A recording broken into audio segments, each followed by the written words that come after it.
Magandang umaga po sa ating lahat. Ito po ang ating latest weather update ngayong araw ng Biyernes, August 14, 2026. Ngayong araw may binabantayan nga po tayo na low pressure area na nasa labas ng ating area of responsibility. Ito nga po ay malayo sa ating bansa, mahigit 1,900 kilometers sa silangan ng extreme northern Luzon. Sa ngayon may katamtaman po ito na tsansa na maging bagyo within the next 24 hours. Ngunit ang ating projection po dito sa LPA na ito ay generally kikilos po ito papalayo ng ating bansa pasilangan at hindi naman po makakaapekto sa ating panahon.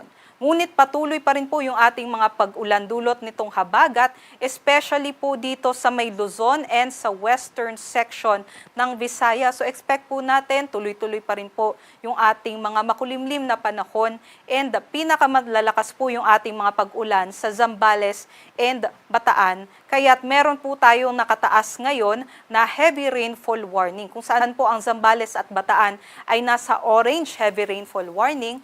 Meanwhile, ito naman pong Tarlac, Pampanga, Bulacan, Metro Manila, Cavite, Batangas, Rizal, and some parts of Quezon ay nasa yellow heavy rainfall warning po ngayong 5 to 8 a.m. So ito pong mga nasa lugar na ito sa kasalukuyan ay nakakaranas po ng mga malalakas na mga pag-ulan. So doble ingat po sa ating mga kababayan dahil posible nga po yung mga flash floods and landslides. Para naman po sa mga pagtaya ng ating panahon, tuloy-tuloy pa rin nga po yung mga panakanakang pag-ulan dito sa Zambales and Bataan. And sinamahan po ito ng mga pabugso-bugsong hangin sa buong Luzon, maging sa western section ng Visayas, dulot pa rin po ng habagat. Other parts naman po ng Luzon, maging dito po sa Metro Manila, ay makakaranas ng makulimlim na panahon, mga kalat-kalat na mga pag-ulan, pagkulog at pagkidlat. So medyo matagal-tagal pa nga po tayo na makakapaglaban ng maayos sa labas. And sa atin nga pong pagtaya, dito naman po sa Bicol region, inaasahan naman po natin yung generally fair weather conditions po natin, although may chance po ng mga thunderstorms sa hapon hanggang sa gabi. Ito po yung ating mga agwat ng temperatura sa Metro Manila 25 to 29 at pinakamataas naman po yung ating maximum temperature sa Tuguegarao hanggang 34 degrees Celsius, meanwhile sa Legazpi hanggang 33 degrees Celsius. Take note na lamang po sa ating mga kababayan dahil nga po sunod-sunod na araw na nga po tayong inuulan, especially dito po sa Luzon area, ay maaaring saturated na po yung ating mga kalupaan o malambot na nga po yung ating mga lupa, especially po doon sa mountainous regions, kagaya na lamang ng Cordillera Administrative Region, dito rin po sa may Bulacan and Rizal, kaya susceptible po o vulnerable po tayo sa mga landslide events. So doble ingat po sa ating mga kababayan and always po kung may mga signs na po tayo na nakikita sa ating mga lupa na maaari nga po yung tsansa ng mga landslides ay mag-communicate na po tayo sa ating local government units para po sa agarang evacuation. Para naman po dito sa may Palawan and western section ng Visayas ay meron din po tayong mga maulap na panahon, dulot pa rin ng habagat. Ngunit sa malaking bahagi naman po ng Visayas and Mindanao, maaaring tirik po yung ating haring araw, especially pagsapit po ng tanghali hanggang hapon. Dahil nga po, dito po sa area na ito ay mahina po o hindi po sila apektado ng habagat. So, pagdala po tayo ng mga tubig at panangga po sa matinding sikat ng araw ngayong araw at always po stay hydrated po tayo. Posible pa rin naman po yung mga thunderstorm activities o mga panandali ang buhos ng ulan. So always din i-check yung ating thunderstorm advisories na ipinapalabas ng ating regional services divisions.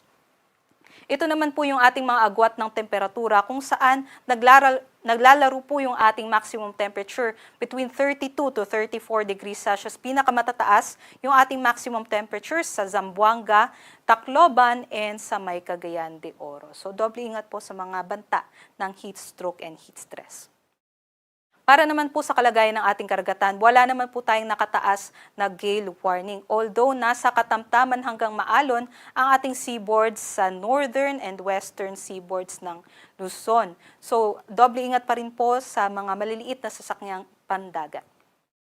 Para naman po sa mga nagtatanong, meron po ba tayong bagong sama ng panahon next week? Base po sa ating tropical cyclone threat potential forecast, maaaring may panibago pong mamuo na low pressure area dito sa may northeastern portion ng ating Philippine Area of Responsibility at maaari nga po itong kumilos, pakanluran at pumasok ng ating area of responsibility.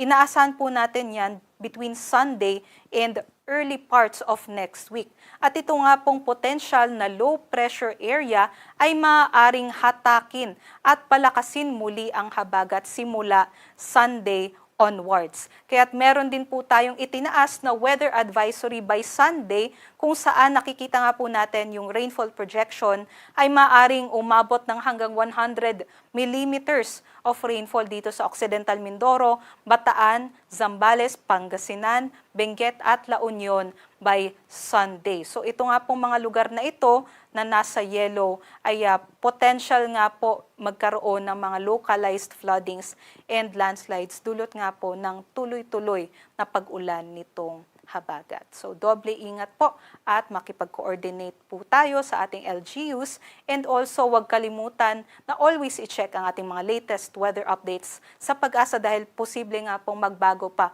ang magiging scenario dun po sa nabanggit ko na potential na low pressure area next week. Dito sa Metro Manila, ang araw po ay sisikat mamayang 5:42 a.m. at lulubog naman mamayang 6:20 p.m.